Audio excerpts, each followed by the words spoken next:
mati suri karena dibawa ke alam gaib. Sore itu langit telah menggantungkan warna jingga keemasan di atas cakrawala. Matahari yang hendak tenggelam membiaskan sinar hangatnya ke atas permukaan perkampungan nelayan kecil di pesisir selatan. Rumah-rumah kayu berdiri berjajar, sebagian beratap rumbia, sebagian lagi beratap seng yang sudah berkarat. Salah satunya adalah rumah Maman, seorang lelaki paruh baya yang tinggal sendiri setelah istri dan anak-anaknya merantau ke kota beberapa tahun yang lalu. Di beranda rumah yang menghadap langsung ke laut lepas, Maman duduk dengan santai sambil menggulung senar pancing keril tua miliknya. Di sebelahnya ada sebuah ember kecil berisi umpan segar, yaitu udang dan potongan ikan asin. Ia memeriksa mata kail satu persatu untuk memastikan tajamnya apakah masih bisa menembus bibir ikan jika digunakan malam nanti. Angin laut berhembus lembut menyisir rambutnya yang memutih sebagian, sembari membawa suara deburan ombak yang pelan dan menenangkan. Namun ketenangan itu mendadak terganggu oleh suara mesin motor yang meraung dari kejauhan. Dari arah jalan tanah berdebu, sebuah motor Jupiter MX merah menyala mendekat. Debu tipis membumbung saat motor itu berhenti tepat di depan rumah. Maman melirik tanpa perlu berdiri. Ia sudah mengenal suara mesin itu. Motor kesayangan Andi, yaitu pemuda kampung yang kerap mampir sekedar berbincang atau kadang ikut memancing. Tak lama suara langkah tergesa terdengar disusul ketukan pelan di pintu kayu. "Assalamualaikum," sapa Andi dari luar. "Waalaikumsalam," sahut Maman kemudian. Dia berdiri dan membukakan pintu. Senyum tipis menghiasi wajahnya yang mulai berkerut dimakan usia. Andi yang tubuhnya sedikit berkeringat dan rambutnya acak-acakan, ia tersenyum lebar. Ia menaruh helm di jok motornya lalu menyeka peluh dengan punggung tangannya. "Mau mancing, Pak Man?" tanyanya sambil melirik peralatan pancing dan ember umpan. "Iya, air laut lagi tenang.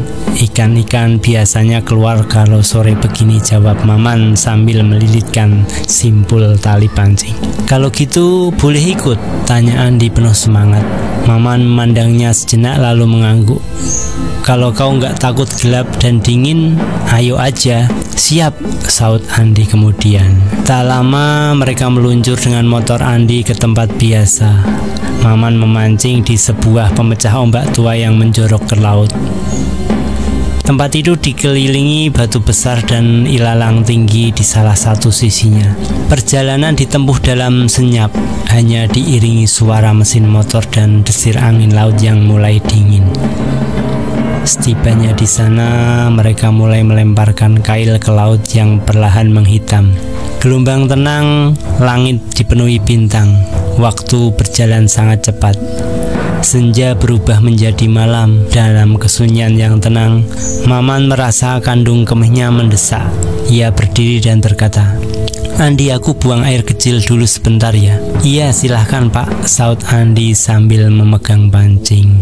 Maman berjalan menyusuri ilalang tinggi di tepi pemecah ombak. Ia mencari tempat yang agak tertutup. Di situ saja," gumamnya menemukan celah di balik ilalang yang cukup lebat. Setelah beberapa menit, usai buang air kecil, Maman hendak kembali. Tiba-tiba, baru saja ia melangkah keluar dari balik ilalang, sesuatu yang aneh terjadi. Langit tiba-tiba menjadi sangat gelap, bahkan lebih pekat dari malam biasa. Angin berhenti berhembus, suara ombak senyap menjadi lenyap. Di hadapannya kini terbentang sebuah bangunan megah seperti istana bercahaya keemasan, dan dikelilingi taman dengan lentera warna-warni. Maman tercengang. Ia berbisik dalam hati, "Di mana aku? Kok tempatnya beda?" Sebelum sempat ia mencari jawaban, seorang lelaki tua bersorban mendekat dan tersenyum. "Ayo nak, kita masuk bareng, ucapnya ramah.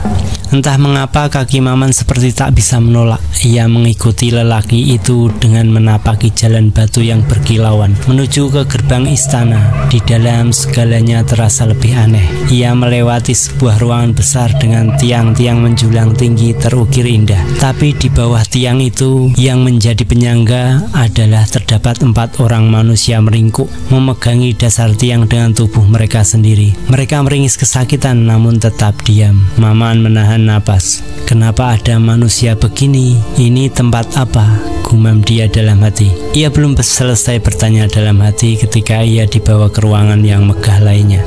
Di sana seorang wanita cantik duduk di singgasana dikelilingi para dayang yang berpakaian indah. Kecantikannya begitu memukau melebihi siapapun yang pernah dilihat Maman selama hidupnya. "Hei, siapa namamu?" tanya wanita itu dengan suara halus tapi tajam. "Saya Maman, Tuan Putri," jawab Maman membungkuk dengan hormat. "Silahkan nikmati hidangannya," kata wanita itu lalu tersenyum. Setelah itu Maman dibawa ke aula besar di mana pertunjukan wayang orang sedang berlangsung. Ia diminta memainkan gamelan. Kebetulan Maman dulunya seorang wiyaga di sebuah keraton. Ia mahir memainkan berbagai alat musik tradisional. Dengan cepat ia larut dalam irama dan tempo. Namun ketika pertunjukan memasuki babak perang antara Rahwana dan Rama, terjadi hal ganjil. Kedua pemain saling menyerang dengan senjata sungguhan. Tubuh mereka benar-benar terluka, darah muncrat, isi perut keluar. Maman pun menganga, merasa mual dan ingin muntah. Usai pertunjukan berdarah itu, ia diajak makan di meja panjang dengan makanan melimpah. Ada sate, gulai, daging panggang, dan lain-lain. Namun saat hendak menyuapkan makanan ke mulutnya, bayangan isi perut yang terburai tadi muncul. Ia mual, kehilangan selera. Seseorang dari balik meja memarahinya. "Hei, kenapa kamu tidak makan?